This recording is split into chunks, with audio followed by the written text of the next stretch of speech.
हमें लगता है कि जो बड़े बड़े दफ्तरों में बैठते हैं लोग, जो कैपिटल्स में बैठते हैं लोग, मरकज में बैठते हैं, वो बहुत समझदार हैं। और जो लोग दुनिया के मुल्कों को कंट्रोल करते हैं, जो लोग दुनिया को कंट्रोल कर रहे हैं, वो लोग बहुत समझदार हैं। लेकिन ये बात सही नहीं है। हमें लगता है कि जो लोग कंट्रोल कर रहे हैं दुनिया को, जो लोग बड़े बड़े बिजनेसेस के मालिक हैं, जो लोग पॉलिसीज को इन्फ्लुएंस करते हैं, वो बहुत ज़्यादा समझदार हैं और बहुत ज़्यादा लायक हैं, हमसे बेहतर हैं एटलीस्ट। हमें ये लगता है। लेकिन ऐसा नहीं है। जरा सोचें कि दुनिया के जो हालात बन रहे हैं या बने हैं इंडस्ट्रियल रेवोल्यूशन के बाद, कि हर दूसरा मुल्क न्यूक्लियर पावर का केपेबल है, न्यूक्लियर धमाका कर सकता है। और एक न्यूक्लियर मिसाइल, हर मुल्क के पास बहुत सारे मिसाइल हैं हर मुल्क के पास, लेकिन उनके पास जो एक मिसाइल है न्यूक्लियर का, अगर सब मुल्क जिनके पास है, वो दुनिया को खत्म करने के लिए काफी है। लेकिन उस एक मिसाइल के अलावा, उस एक मिसाइल के मुख्तलिफ टाइप्स भी उनके पास हैं, वो मुख्तलिफ मिसाइल्स भी उनके पास हैं। और मुख्तलिफ उस मिसाइल के अलावा और भी मिसाइल्स हैं उनके पास, और उनकी कई वेरिएशंस हैं। और मल्टीपल मिसाइल्स हैं उनके पास, मुख्तलिफ वेरिएशंस की। कोई एक नहीं है उनके पास। ऐसा नहीं कोई एक किस्म है और उनकी लिमिटेड तादाद है। मुख्तलिफ इकसाम है, मुख्तलिफ वेरिएशंस हैं मिसाइल्स की, और अनलिमिटेड है उनके पास। इमेजिन नहीं किया जा सकता कि दुनिया को कितनी बार तबाह किया जा सकता है किसी एक कंट्री की तरफ से। सारे मुल्क को कलेक्टिवली नहीं कह रहा मैं। एक मुल्क भी जितने मिसाइल्स का केपेबल है, नहीं, न्यूक्लियर कैपेबिलिटी एक भी मुल्क के पास है, जिनके पास न्यूक्लियर मिसाइल्स हैं, वो अकेला मुल्क कई बार दुनिया को तबाह कर सकता है। आप अमेरिका की बात कर लें, चाइना की बात कर लें, रशिया की बात कर लें, पाकिस्तान की बात कर लें। पाकिस्तान जिसके पास इतनी पुअर्टी है, जिस मुल्क में जितनी गुर्बत है। इंडिया की बात कर लें, इतनी गुर्बत है, इतने बुरे हालात हैं, लोग मर रहे हैं भूख से, तो लोगों के पास खाने को रोटी नहीं है,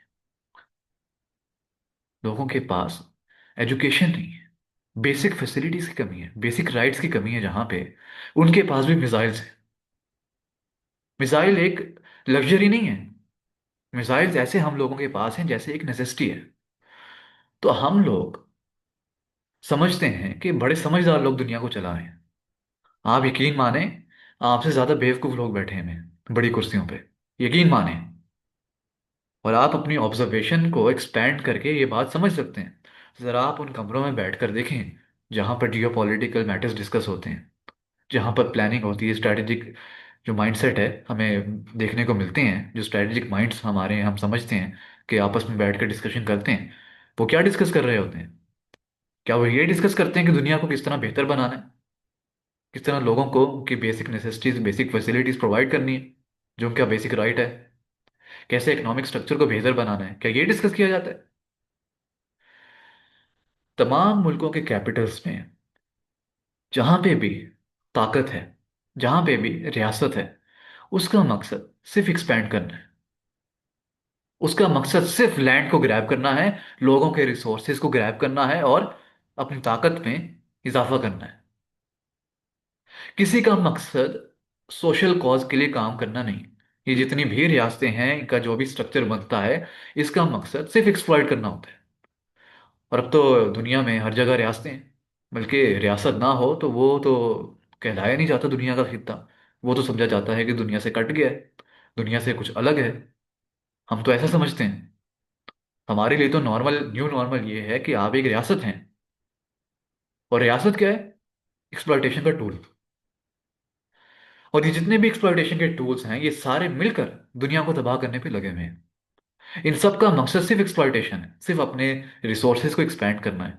और इतने अंधाधुंध ये लोग हो चुके हैं अपनी ताकत में इजाफा करने के लिए, कि इनको नहीं पता कि ये लोग दुनिया को कितनी बार तबाह करने की कैपेबिलिटी रखते हैं। ये अपनी ताकत के नशे में इतने धुत हैं कि इन्हें फर्क नहीं पड़ता कि दुनिया किस तरफ जा रही है। इनको इससे कोई फर्क नहीं पड़ता कि हाँ, दुनिया में कितनी गुर्बत है, दुनिया में कितने मसाइल हैं, वाटर रिसोर्सेज के मसाइल हैं, पानी पे जंग होने के खतरात हैं। और सैलाब की क्या सूरत हाल थी पाकिस्तान में रिसेंटली हमें हमें देखने को मिला। लेकिन फिर भी हमारे यहाँ कोई इंफ्रास्ट्रक्चर का कोई नामो निशान नहीं है।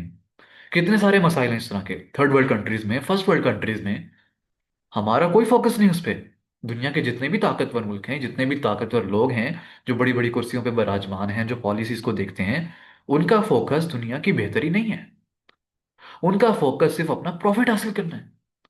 और वो सिर्फ उन क्रॉनिक कैपिटलिस्ट के लिए काम कर रहे हैं जो उनको फंड्स प्रोवाइड करते हैं, जो रियासत को पैसा देते हैं, जिनकी वजह से दुनिया चल रही है, जिन पर दुनिया डिपेंडेंट है। और ये तमाम पॉलिसी मेकर्स, ये तमाम रियासतें उन क्रॉनिक कैपिटलिस्ट के फेवर में पॉलिसीज बनाती हैं और उनसे इन्फ्लुएंस होती हैं। और उनकी ट्रेड को कैपेबल बनाने के लिए, उनके रिसोर्सेज को प्रॉफिट में कन्वर्ट करने के लिए ये लोग काम कर रहे होते हैं।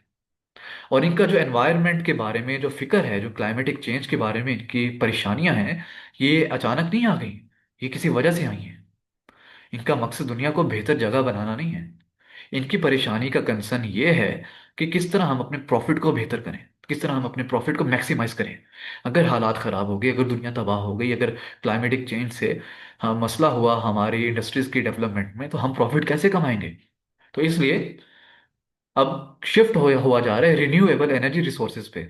कि जो एनर्जी सोर्सेज पहले इस्तेमाल की जाती थी, कार्बन डाइऑक्साइड इस्तेमाल होती थी, कोयला इस्तेमाल होता था, कैसे अब हम उन एनर्जी रिसोर्सेज पे कन्वर्ट करें ताकि ग्लोबल वार्मिंग ना हो, ताकि माहौल खराब ना हो। क्यों? ताकि हमारा प्रॉफिट हमें मिलता रहे।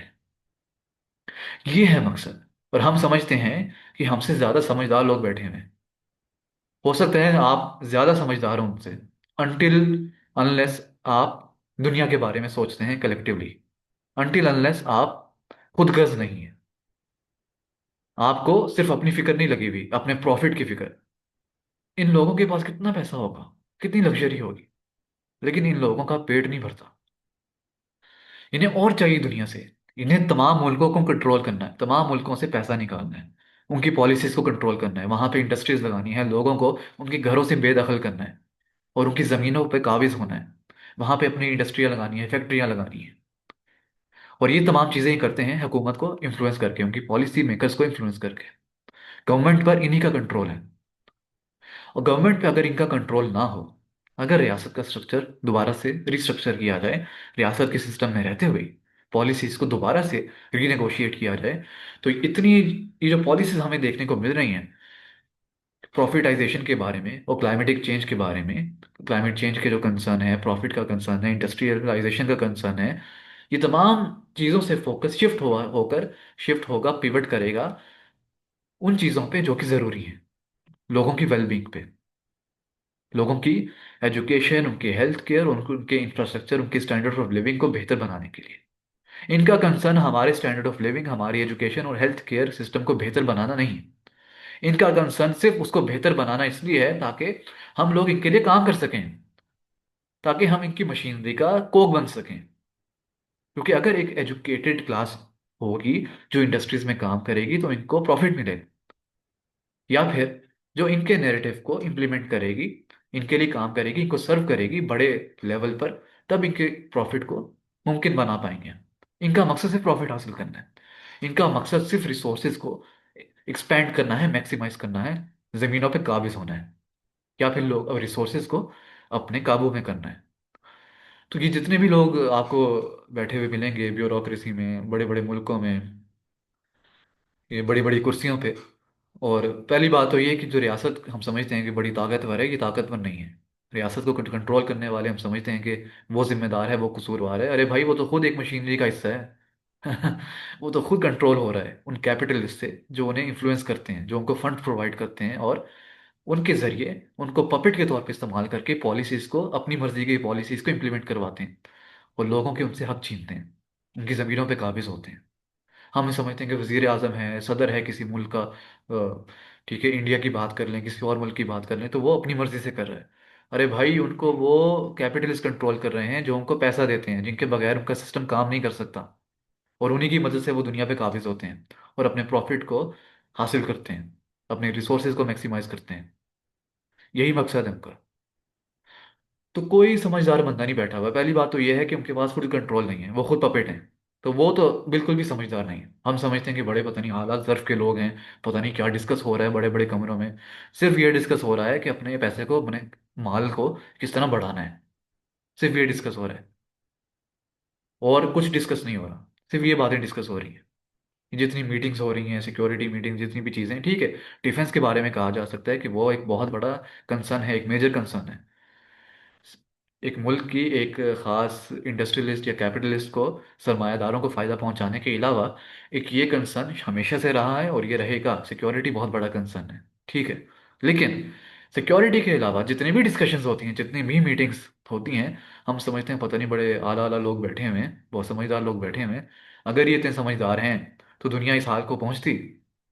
यानी दुनिया तबाही के दहाने पे पहुंची हुई है, रिसोर्सेज की बेहद कमी है, ग्लोबल वार्मिंग हो रही है, और इनको सिर्फ अपनी प्रॉफिट की पड़ी है। अभी भी ये लोग ग्लोबल वार्मिंग की इसलिए बात कर रहे हैं ताकि इनकी इंडस्ट्रीज किसी तरह बच जाएं। ये लोग हम समझते हैं समझदार हैं। अगर ये लोग समझदार होते, अगर बड़े बड़े दफ्तरों में बैठने वाले लोग, ऑफिस में बैठने वाले, बराजमान होने वाले लोग किसी काबिल होते, तो दुनिया इस नहज पे ना पहुंचती। दुनिया के हालात बेहतर होते, हमारे इकोनॉमिक स्ट्रक्चर्स बेहतर होते, हम लोग जनरेशनल ट्रॉमा का शिकार ना होते जो हम अपने सोशल इकोनॉमिक स्ट्रक्चर की वजह से होते। हमारी जिंदगियां बेहतर होती। लेकिन हमारी जिंदगियां क्या बेहतर हैं? कितनी गुर्बत है दुनिया में, कितने मसाइल हैं। तो क्या ये कहा जा सकता है कि ये लोग बहुत समझदार हैं? ये पॉलिसी मेकर्स, ये बड़ी बड़ी कुर्सियों पे बैठने वाले लोग, ये समझदार हैं? और मैंने आपको बता दिया ये कितने समझदार हैं। एक तो ये कंट्रोल हो रहे हैं, ये खुद कुछ कर नहीं सकते। और फिर जो कंट्रोल कर रहे हैं, अगर हम उनकी बात कर लें कि वो कितने समझदार हैं, तो आप देख लें, उनकी समझ का अंदाजा तो तब लगाया जाएगा ना जब वो कुछ करेंगे किसी के लिए। फिर हम कह पाएंगे कि भाई आप कर पाए या नहीं कर पाए, कि आपने स्ट्रक्चर को बेहतर बनाया या नहीं बनाया। आपकी पॉलिसीज का मकसद स्ट्रक्चर को बेहतर बनाना नहीं है, सिर्फ स्ट्रक्चर को इस तरह रिस्ट्रक्चर करना है कि वो आपके टर्म्स पे नेगोशिएट करे, आपके प्रॉफिट के टर्म्स पे काम करे, आपकी इंडस्ट्रियलाइजेशन के टर्म्स पे काम करे, आपको सस्ती लेबर प्रोवाइड करे, आपके जितने भी इंटरेस्ट हैं उनको सर्व करे। तो आपका मकसद तो ये है। तो ये तो बिल्कुल भी नहीं कहा जा सकता कि आप लोग काम कर रहे हैं। तो जब आप लोग काम करना शुरू करेंगे उसके बाद लोग ये बता पाएंगे कि आप कामयाब हुए कि नहीं हुए, कि आप समझदार हैं या नहीं हैं। आपकी समझदारी का इम्तिहान अभी शुरू ही नहीं हुआ, क्योंकि आप लोग सिर्फ अपने लिए काम कर रहे हैं। तो ये बिल्कुल भी नहीं कहा जा सकता, ये डिबेट तो हो ही नहीं सकती कि ये लोग समझदार हैं या नहीं हैं, जो इतने बड़े बड़े लोग बैठे हुए हैं, बड़े बड़े दफ्तरों में, बड़े बड़े महल्लात में, ये कितने काबिल हैं। इनकी काबिलियत का भी इम्तिहान शुरू भी नहीं हुआ। पहले इनको अपने ताकत के नशे से बाहर आने दें, उसके बाद इम्तिहान शुरू होगा।